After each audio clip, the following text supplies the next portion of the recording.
Hi, welcome to another video of the Targeted Individual Program, the Target Individual Experience. So, it's been a hectic day, a day of heavy targeting. I knew it was up to something.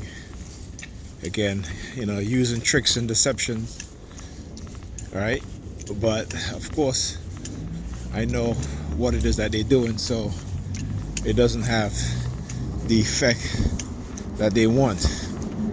All right, this is what happens when you educate yourself on the technology, the psychological methods and tactics, the psychological programs that they engage in, particularly the cover-up of non-consensual human experimentation and illegal microchipping. All right, so one of the things that they have to do in order to get people to participate in it is to make you out to be the bad guy. All right, it's a direct projection of who they are onto you, the TI. Okay, so they'll send constant subliminal message, and it's meant to confuse you and keep you in a constant state of guardedness, taking away your ability to have trust in people and emotional manipulation in order to take away your emotions, right? Particularly the emotions of care and feel and love and affection, and to keep you in a state of perpetual fear and anger. All right, and when they do that, you become stressed, and when you become stressed, you're not eating properly. You're afraid to go outside. You become isolated. All right, and this is where the diagnosis comes in, because when your family or your friends who have been recruited into targeting you, you will when they take you to, if you decide to go to see a psychiatrist or someone, you will be diagnosed with a mental illness, and then that's where the discrediting campaign comes in, to discredit you. But again, it is for their benefit. Okay, they will try to discredit you with that psychological diagnosis as long as they can benefit from it, as long as they can use that to get people to participate in stalking, harassing, basically surveilling you. And they will run many themes, okay, throughout the months, the days, the months, the years, with the use of silent sound, spectrum technology, which is used for mind control. Yeah, white guy. Of course, you're gonna be walking the dog, because I just left Pam. It's about 11:30 at night, so of course you're gonna be out here, white guy with the beard. Let me walk down there so you guys can get a closer look. That's why he keeps looking back.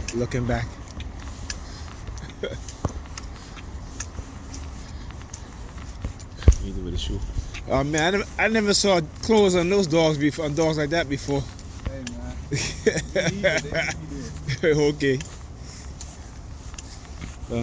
Yeah. Alright, I thought he was a white guy, but he wasn't. But I saw him keep looking back at me. A red car. Because they know I was gonna confront them. They know, see, right? They know when they start to heavily engage in a noise campaign, I get aggressive also in terms of confronting the perps, doing my own psyops on them. Okay. So anyway, so the funny thing, Pam came home tonight. I had ordered pizza for dinner.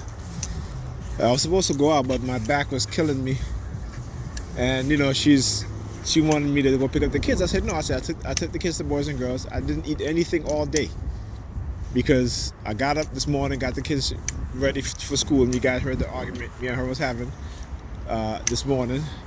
You know, she would rather Ethan go to school late, waiting on her to take him to school, as opposed to letting him come with me and I put him on the bus so he can get to school early, right?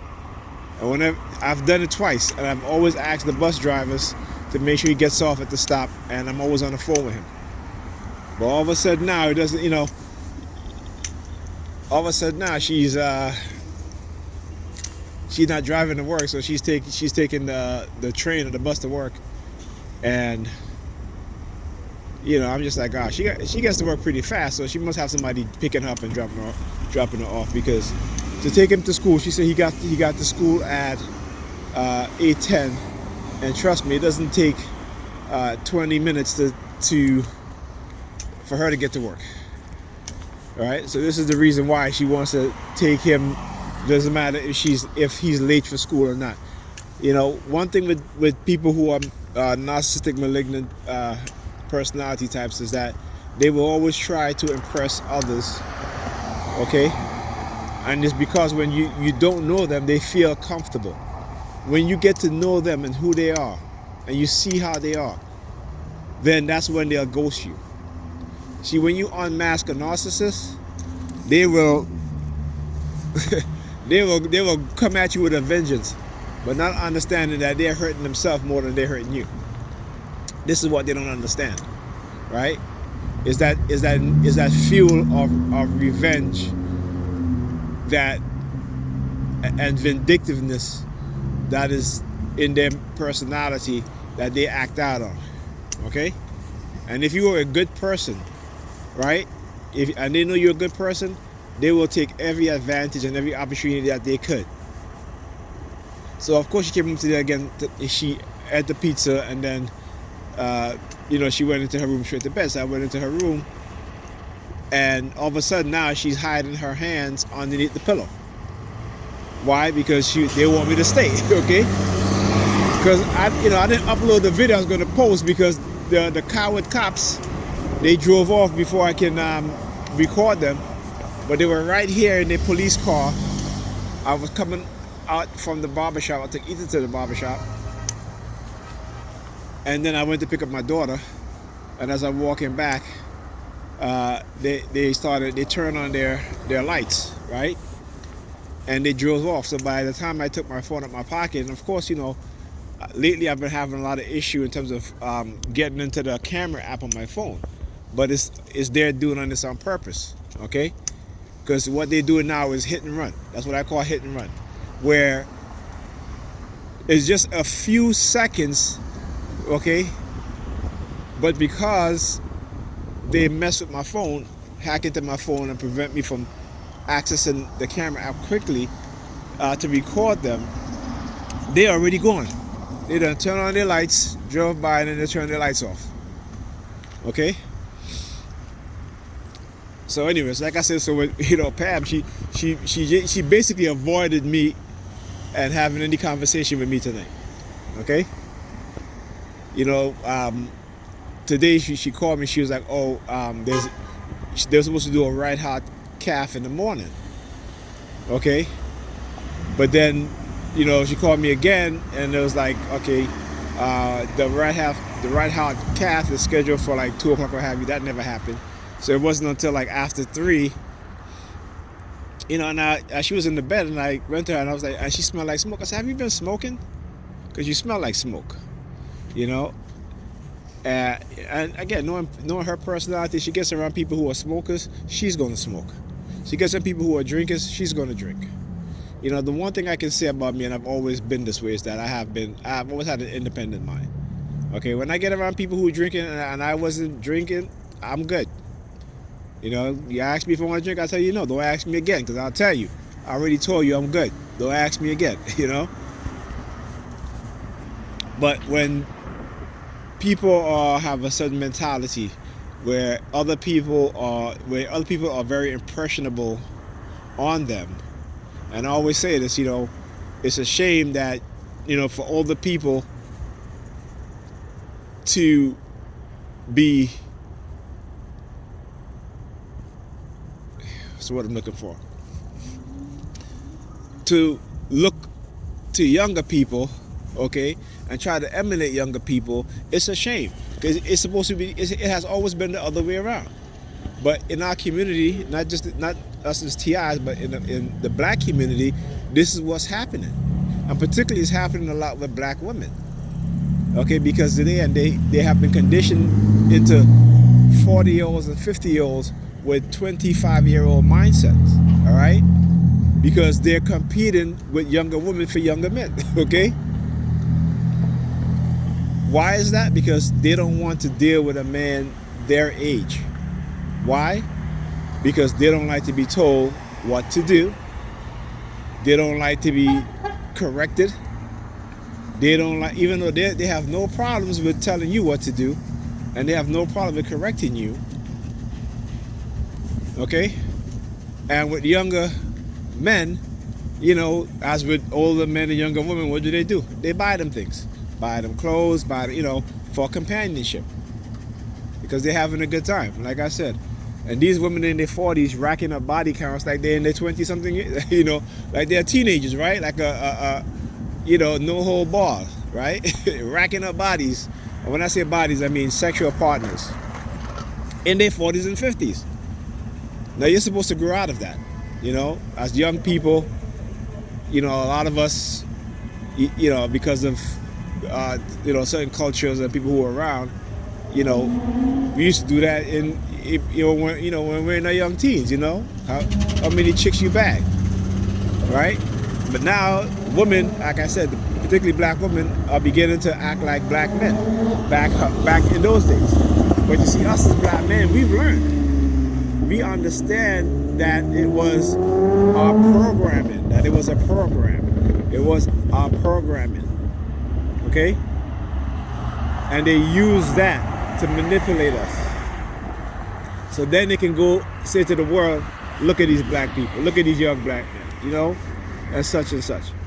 But now they're doing it to black women, and we as black men, we've been trying to tell them, listen, they are manipulating you, okay, because they want to cause a great division, a great tear in the relationship, in a stained relationship that we already have. Right?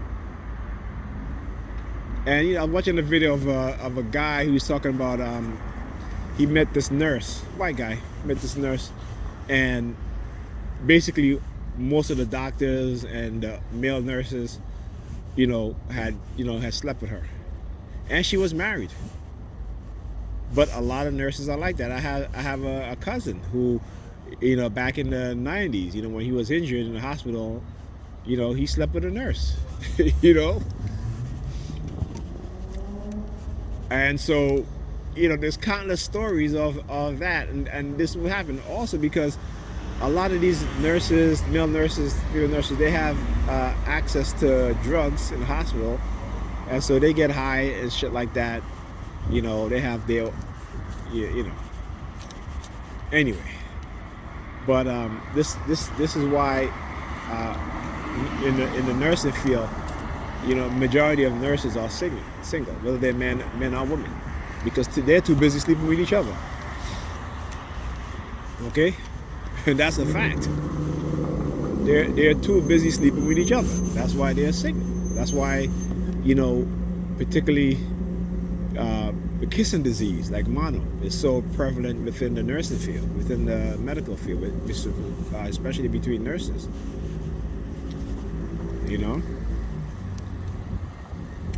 So I just tell her, I said, listen, you just need to be careful, okay? I told you before, I'm not your father. I can't tell you what to do or have you, but I'm just telling you that you need to be careful. And you need to understand that because I'm a target, they're going to send a lot of people your way to manipulate you, whether it be psychologically, sexually, or what have you. They will do that,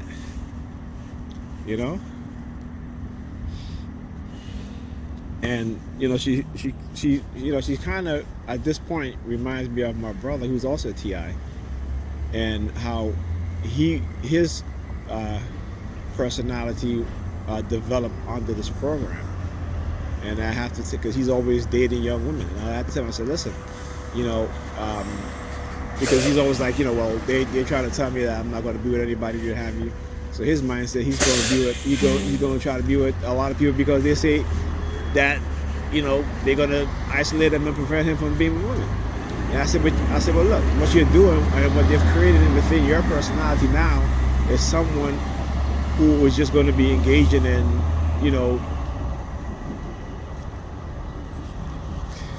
I don't want to say promiscuous behavior, but in a lot of sexual activities.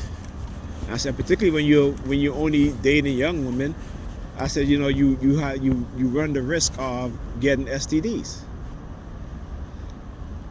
See, I'd rather talk to a woman that's 5 years younger than me and 5 years older. Okay? She can't be older than that or younger than that. Okay? But a lot of, we see that today. Like I said, particularly in the black community, you see this, the older women are competing with the younger women for, a certain type of men. And it's funny because a woman will be attracted to one type of guy all her life, okay? But as men, we change because, when we have experience with certain types of women, we learn a lot quicker that that's not, you can't think like that, So, like I said, but they don't want you to grow as an individual, right? As a human being, they don't want you to grow. Because remember, they have an agenda set, right? They have an agenda, right? They have a narrative in which they've created, for you.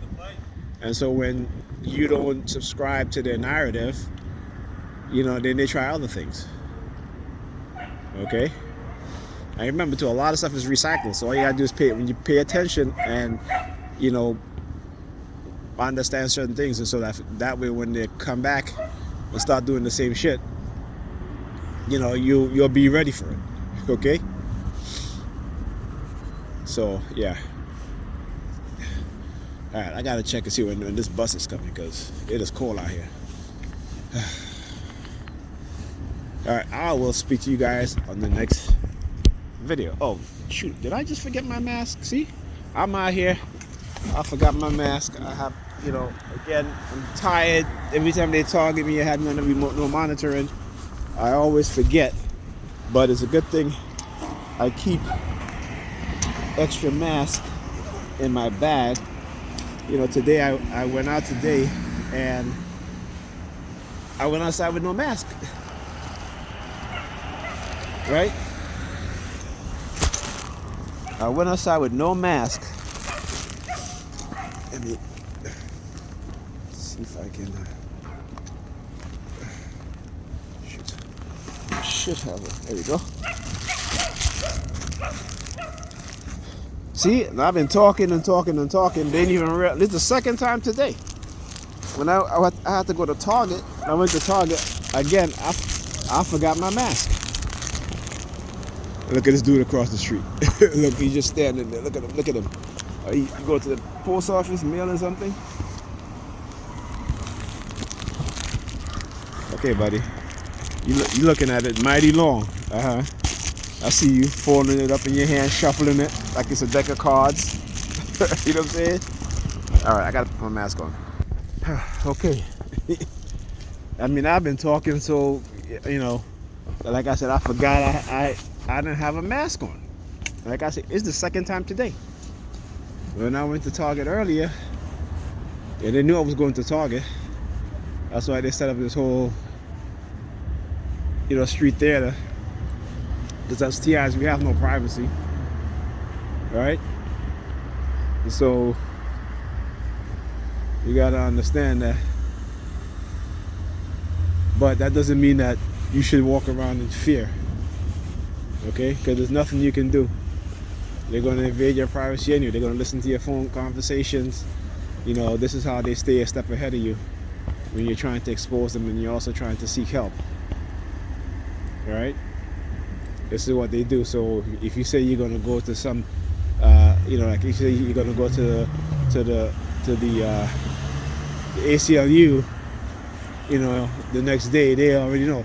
And you know how you don't even have to say it. All you gotta do is think it, right? And then, you know, you gotta find out where it is and stuff like that. So because they hack into our devices, you know, they, like I said, that's why they when the time we get there, you know, the people there don't want to help us, right? Or the receptionists, they have been recruited or have been part of, you know, this destructive cult.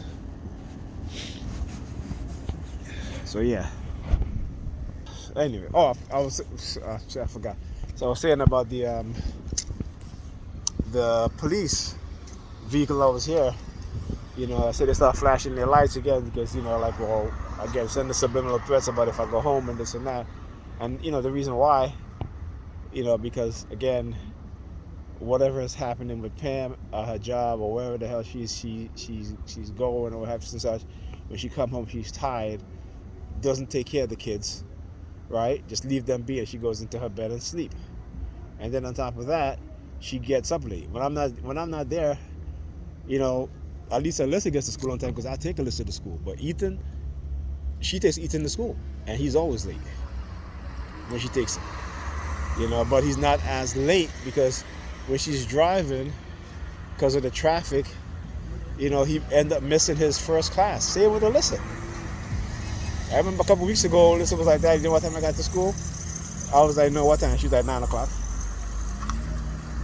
So I know Ethan got to school after 9 o'clock, okay?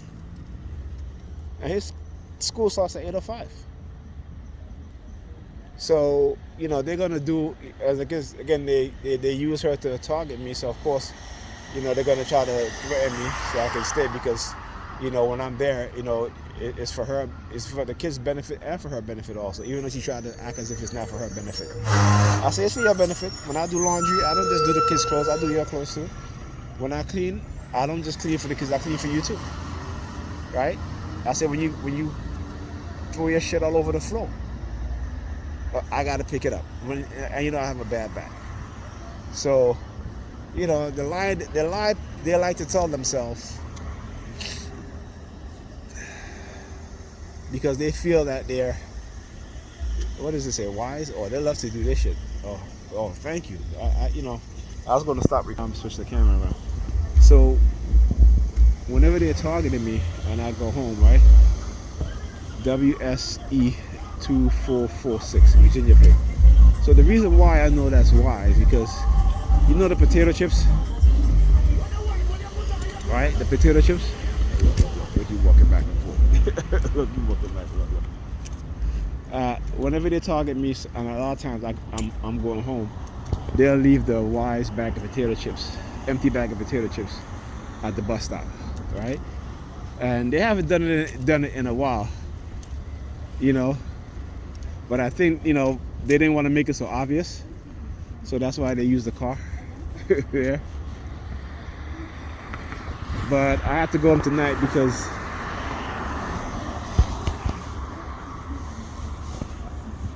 I got something to do and I got to come back early in the morning. So I would have stayed. And of course, you see, there's no bus coming, right? Okay. Of course, you see that, right? Look at that. Again, another woman, no one looking like my ex. Another one looking like my ex. From when I was in my 20s, like, you know, like I said, I talked to her for, you know, almost, not every day, but, you know, every few days. So, like I said, and they will always recruit them, and they have to. I can say myself, they have to go out. They must have they must be using Facebook or some, you know, facial recognition to be finding so many people that look like my ex or exes, right? But that's what they do. That's what they do. All right, anyway, let me check to see when this bus is coming. I'll see you guys in the next video.